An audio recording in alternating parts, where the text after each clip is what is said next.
자, 본문 4절을 읽습니다. 이스라엘아 들으라, 우리 하나님 여호와는 오직 유일한 여호와이시니. 아멘.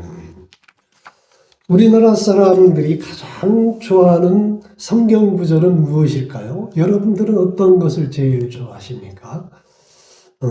공통적으로 가장 많이 선호하고 좋아하는 우리나라 사람들이 좋아하는 성경 구절은 요한복음 3장 16절 말씀이라고 해요. 다 아시죠, 여러분들? 하나님이 세상을 이처럼 사랑하사 독생자를 주셨으니. 자, 이렇게 시작되어지는 말씀인데요. 유대인들은 신명기 6장 4절로 9절 말씀, 오늘 본문의 말씀을 가장 좋아한다고 합니다. 그래서 그들에게 성경에서 제일 중요한 말씀을 찾으시오 하면 오늘 본문의 말씀을 찾아요. 뿐만 아니라 유대인들은 아침, 저녁으로 매일같이 이 말씀을 암송합니다. 온 가족이 이제 암송을 하게 되고, 우리는 예배를 드릴 때 사도신경을 이제 우리의 신앙 고백으로 여기고 그렇게 드리잖아요. 그러나 이 유대인들은 바로 오늘 본문의 말씀 4절, 5절 말씀을 그들은 암송하고 또 이 말씀을 묵상하고, 중요한 일을 할 때도 또 일터에서 일을 시작하기 전에 이 말씀을 묵상한다는 거예요. 이 내용을 유대인들은 쉐마의 말씀 또는 쉐마의 기도라고 부릅니다. 쉐마라고도 해요.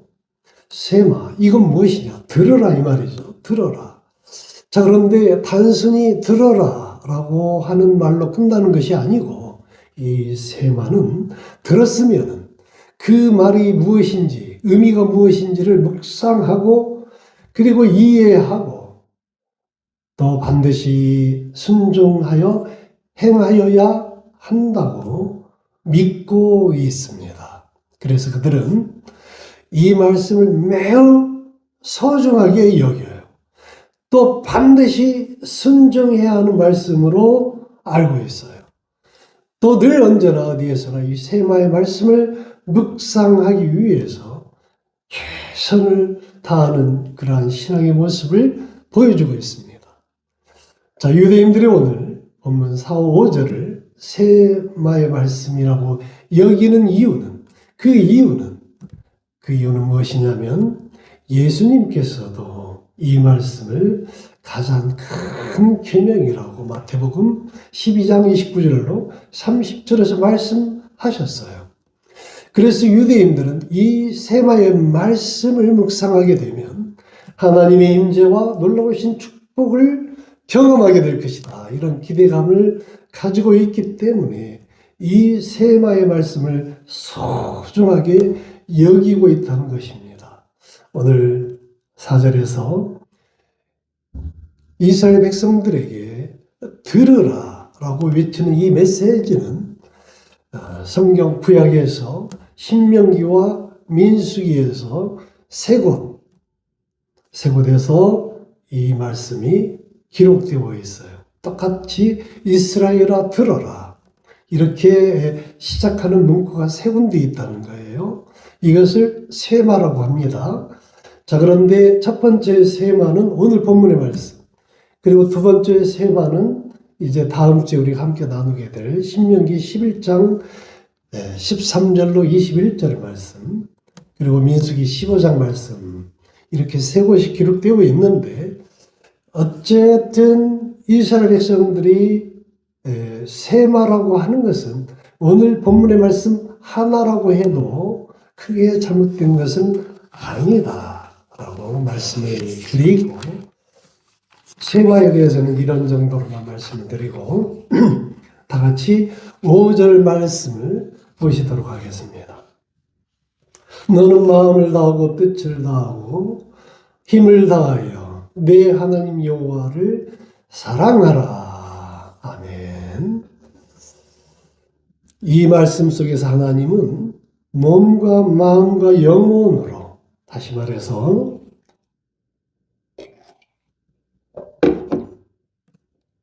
모든 것보다 하나님을 더 사랑하라 라고 하십니다. 왜 하나님을 모든 것보다 왜 모든 것보다 하나님을 가장 사랑해야만 할까요? 그것은 그렇게 해야만이 세상에 있는 모든 것들을 올바로 제대로 사랑할 수 있기 때문인 것입니다. 그렇게 해야만 모든 사랑이 올바르게 리세팅 된다는 거예요. 제자리를 찾는다 이 말이죠.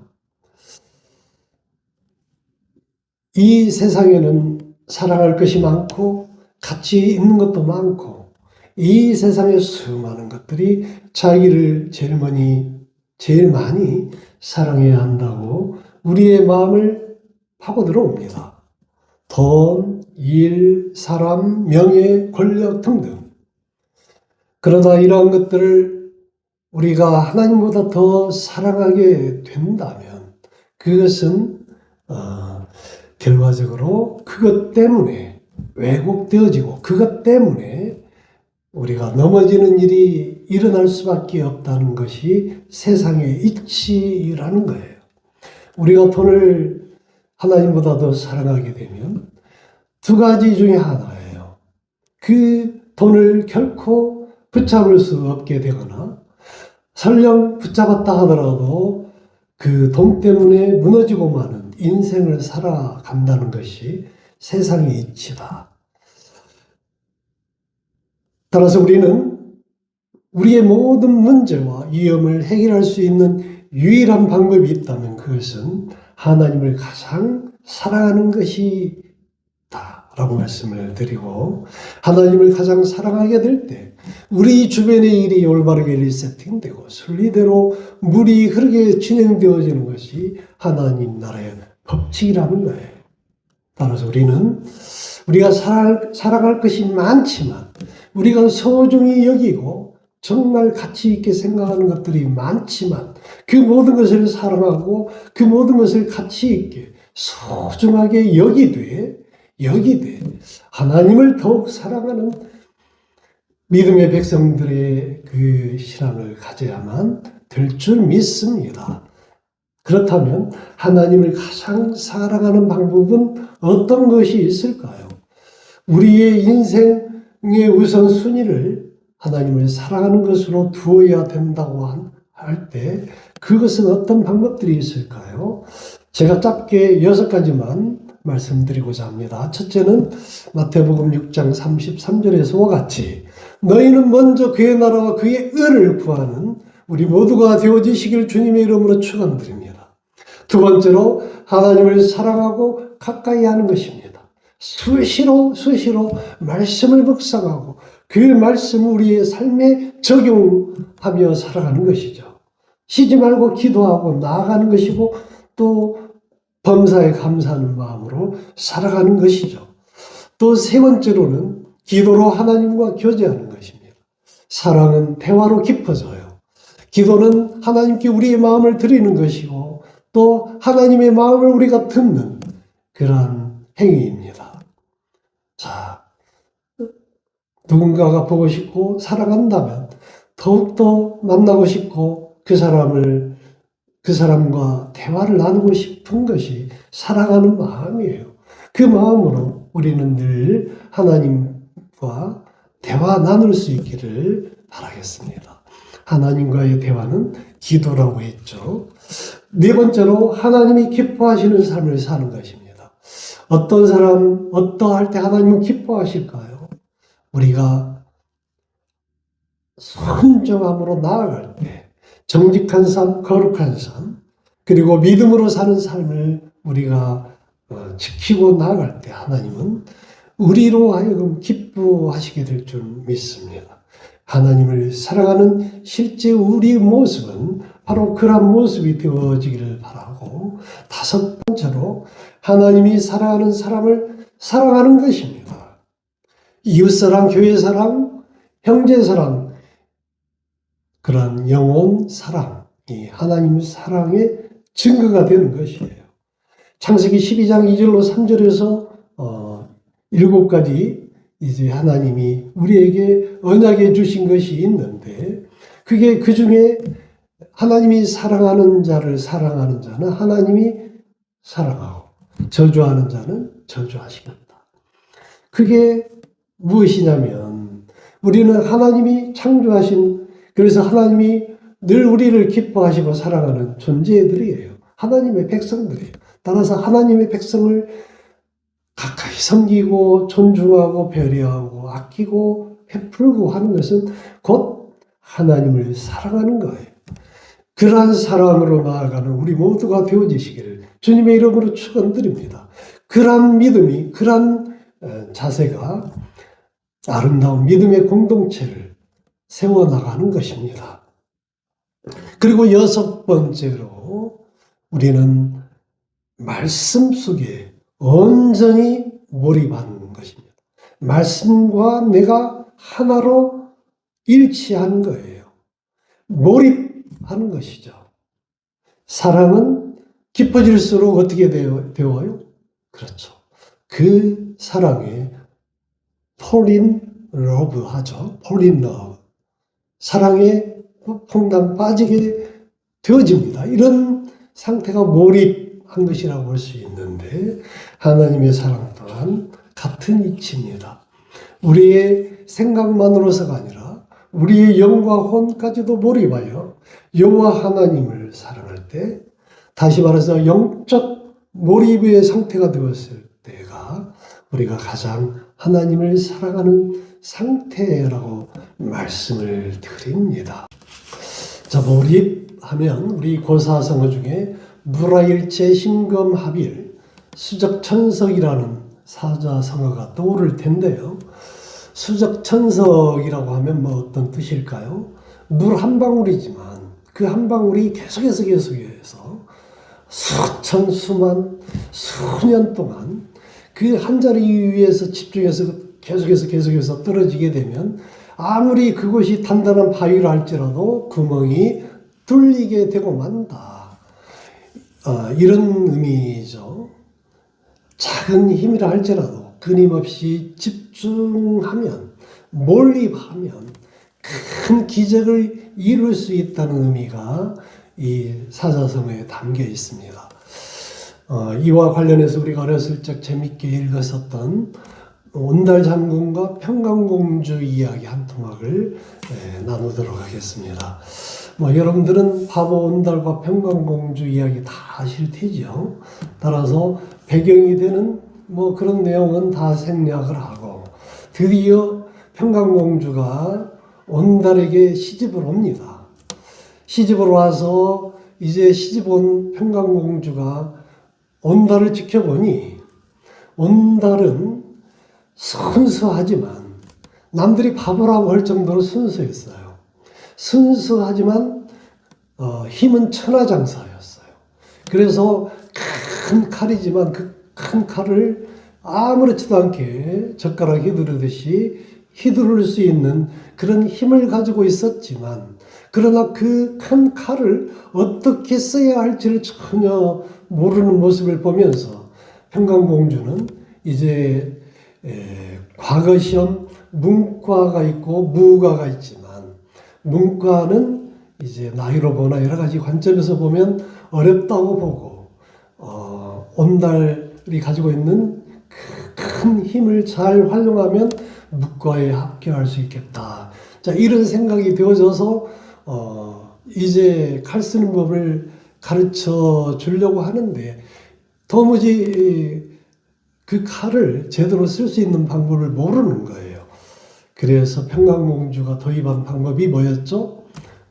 그렇죠. 나무토막 위에 작은 콩 하나를 올려놓고 그 콩을 칼로 이제 정중앙을 이렇게 가르게 합니다. 쉬운 일이 아니죠. 어쩌다 한번 이렇게 자를 수는 있지만, 아무리 날카로운 칼로 자른다 해도 콩이 깨지거나 으깨지거나 잘리더라도 정확히 가운데로 잘리는 일은 쉬운 일이 아니었을 거예요.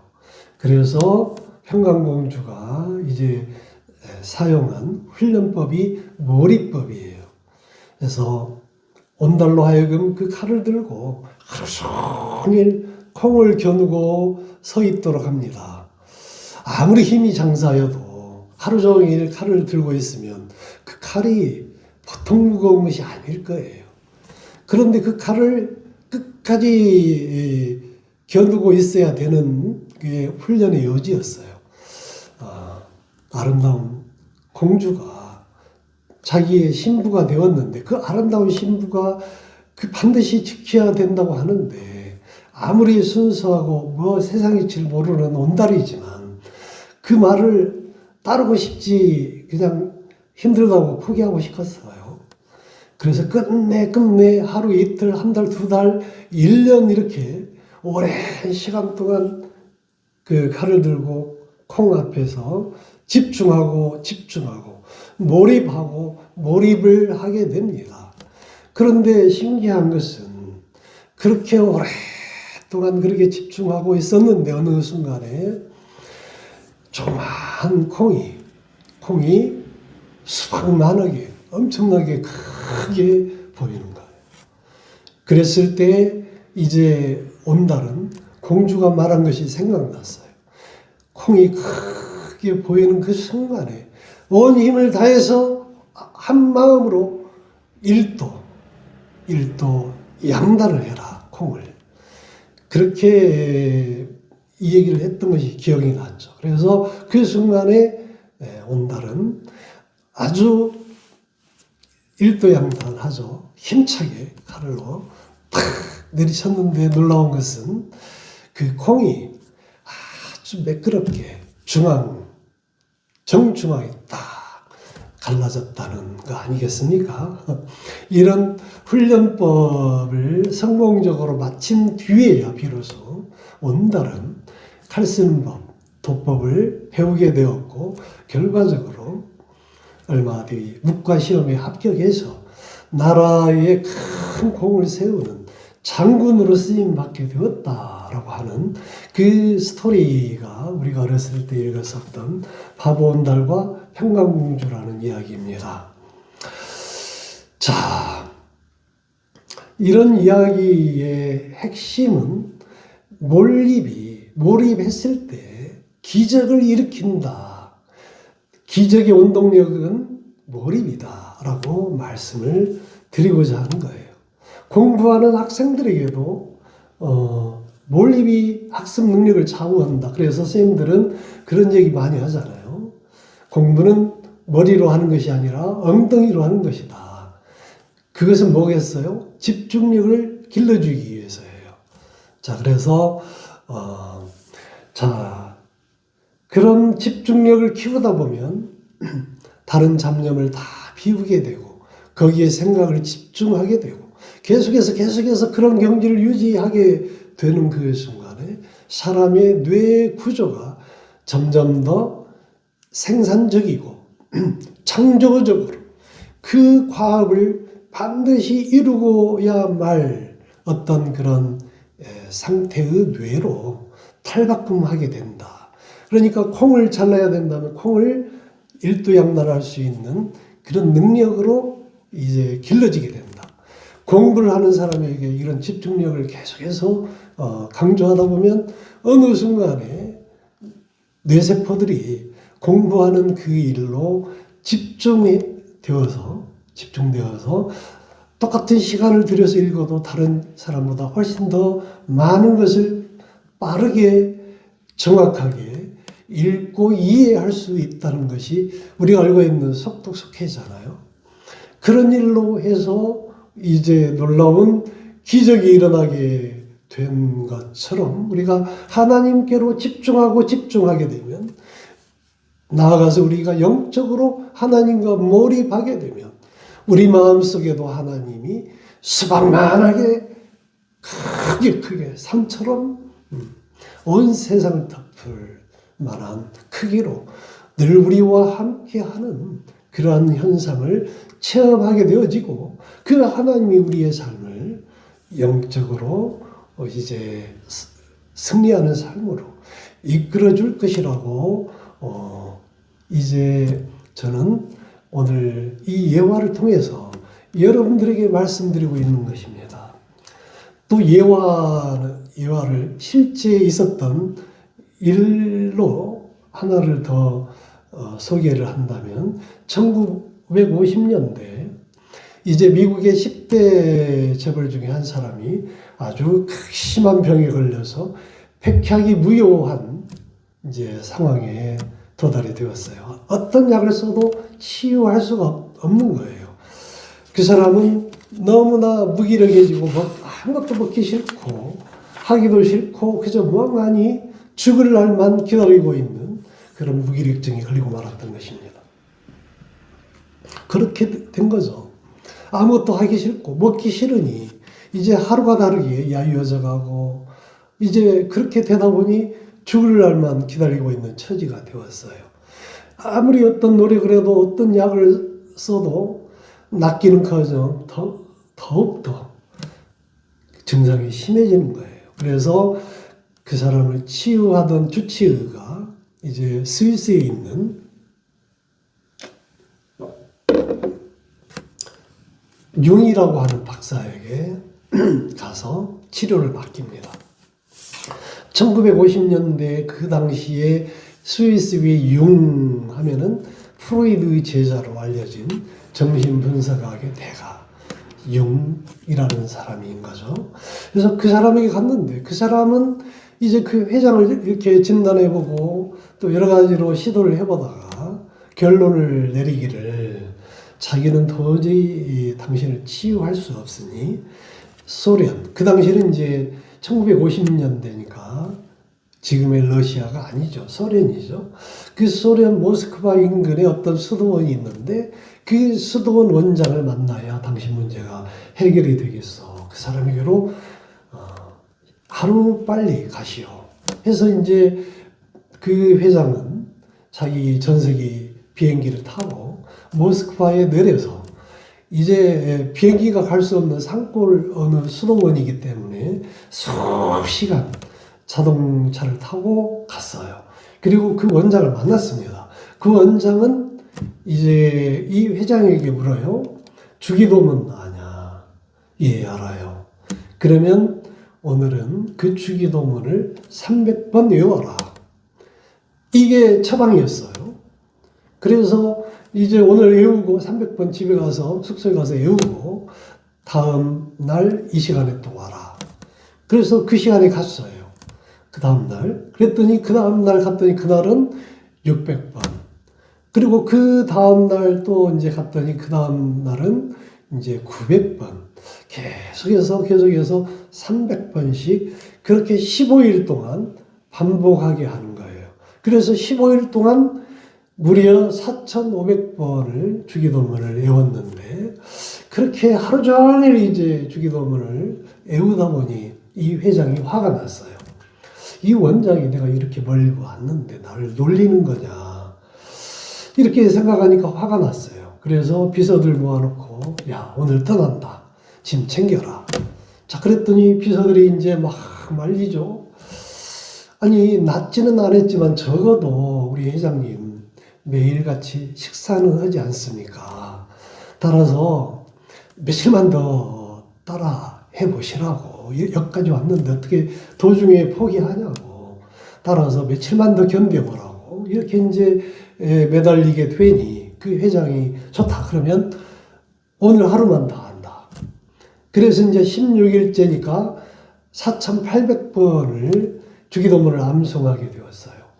그래서 그렇게 암송하게 되었는데, 그랬는데 4,800번을 암송하기 위해서 이제 그 자리에 앉고 한참 암송하고 있는데 그 자리에서 성령님이 임재했어요.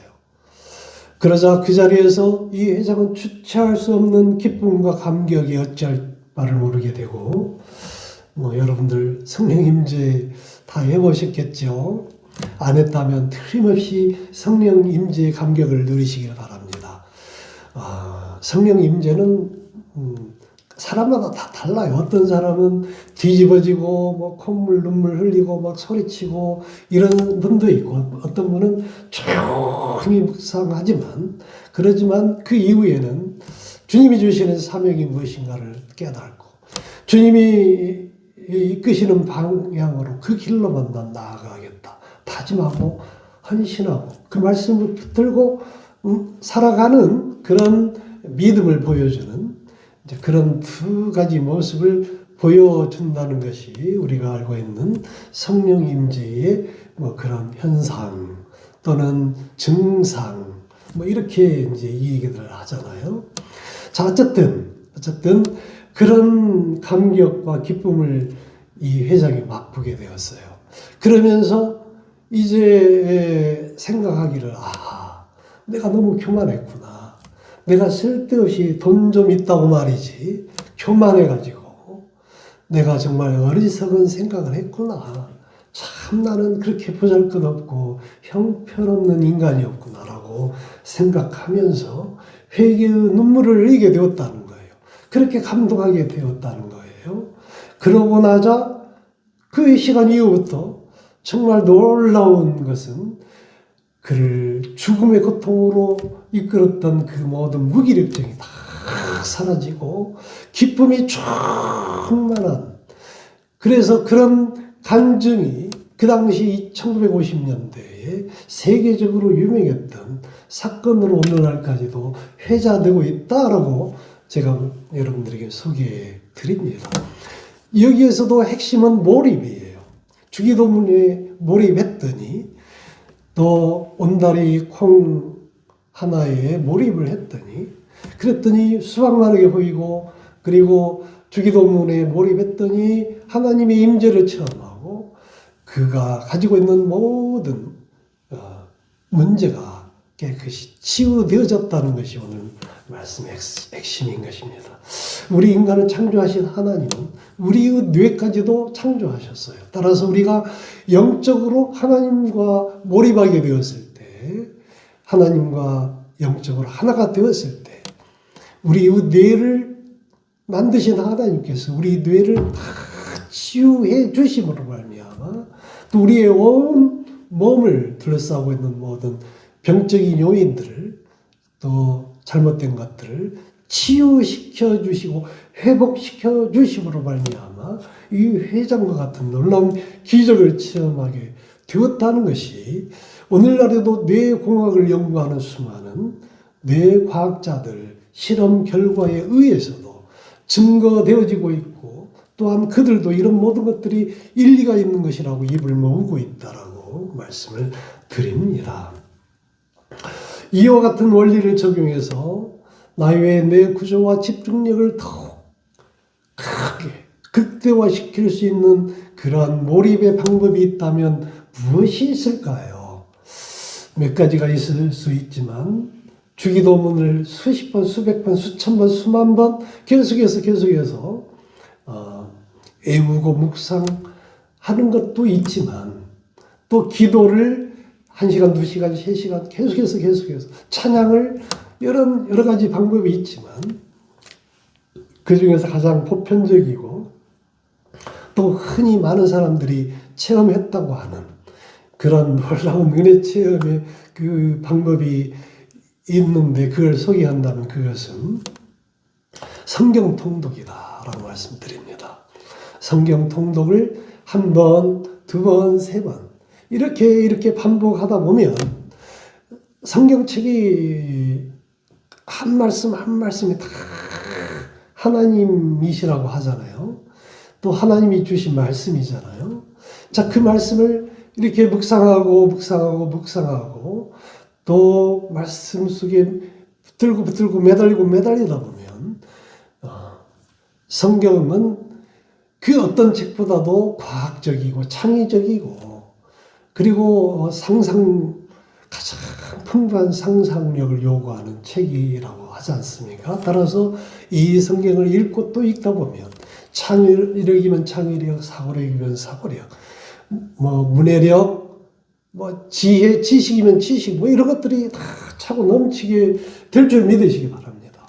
무엇보다도 중요한 것은 그 일을 통해서 하나님의 임재를 확실히 체험할 것임은 저지의 사실인 것임을 저 또한 믿고 그리하게 될 줄 그리하시기를 그리할 수 있는 저와 여러분이 되어지시기를 주님의 이름으로 축원드립니다. 이 세상의 그 무엇보다도 하나님을 사랑하고 온 마음과 정성과 열과 혼을 다하여 하나님을 사랑할 때 모든 지각에 뛰어난 하나님의 평강이 그리스도 예수 안에서 우리 모두의 마음과 생각을 지켜주실 것이라 저는 믿습니다. 바라기는 오늘 주신 말씀을 붙잡고 이번 한 주간도 승리하는 삶, 하나님께 영광 올려드리는 그러한 시간이 될 수 있도록 우리는 한마음 한뜻으로 하나님을 사랑하는 주의 백성들이 다 되어지시기를 예수님의 이름으로 축원드립니다. 기도하시겠습니다.